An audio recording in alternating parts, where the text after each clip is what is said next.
a precedent nemesis for car enthusiasts, and that was called the minivan.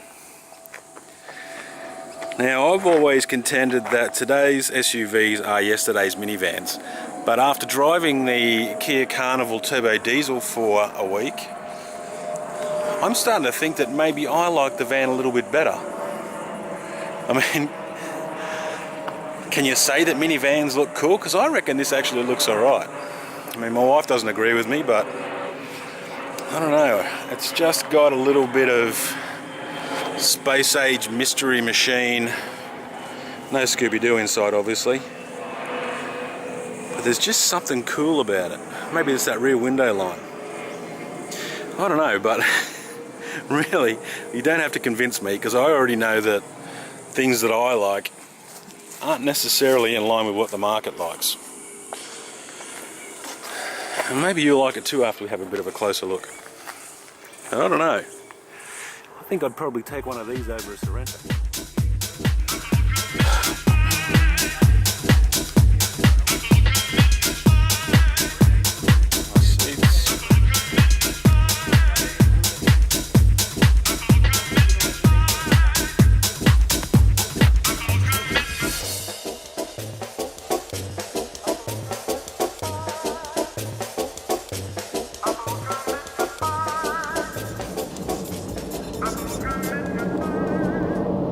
Kind of humorous that even though I had the Sorento Platinum diesel all-wheel drive for a week to play with, at the end of the day I didn't really like it that much.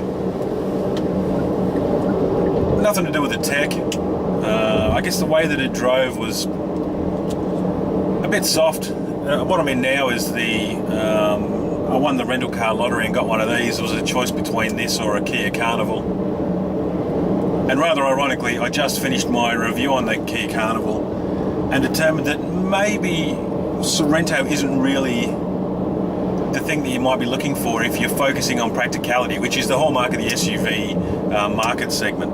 The Carnival wins when it comes to practicality. The one I had the power doors, had the nice seats, the flexibility, the seating arrangements were really good, but it drove like a bus because it's a bus. It was still a pretty easy thing to handle considering its size. It didn't feel overly big, and the controls were around about the right spot, and it was laid out really well. And I kind of rated it above the Sorento. That's when you're comparing diesel to diesel. Now I've had this base model rental version of the Sorento with a 3.3 litre V6, which is front wheel drive only, unfortunately, but I can see why they do that. If you stuck some all-wheel drive componentry back there, you'd add weight, lose some efficiency, and already this is a little bit thirsty. Having said that, now that I've driven this one for, I've had it for 3 days. I've driven out to Bendigo and back from Melbourne Airport, driven out to Melbourne Central, and then I'm going back out to Melbourne Airport now.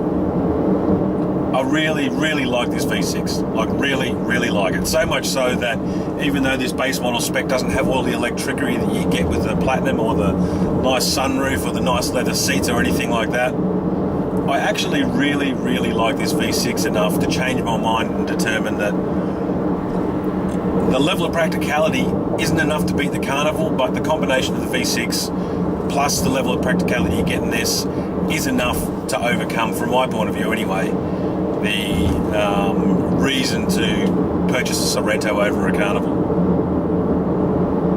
Really, driving the Sorento with the turbo that I had in the turbo diesel was a chore.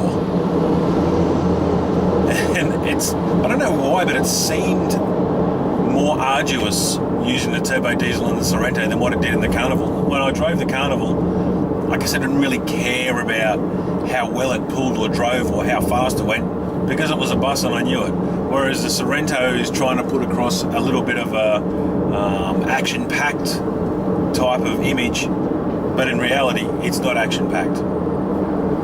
Unless you get the 3.3 litre V6, which is pretty action-packed.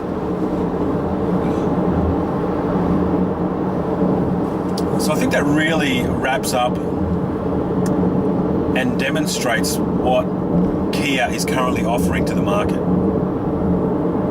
They all come with the same, reasonably nice to drive, fairly smooth, although probably on the soft side as far as suspension goes. They've got good road holding, a little bit soft in the suspension. The quality of finish is pretty good. So they really offer a lot of the good base fundamentals from a quality perspective when it comes to an actual general product. When it comes to the character of a product, the difference between powertrains, say getting this V6 over the turbo diesel, they're two very different vehicles, even though they are exactly the same vehicle with just an engine change.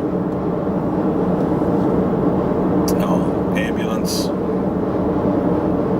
Also, they all have GPS, but I've been yabbering on too much, so I've just missed my turn off to the ambulance.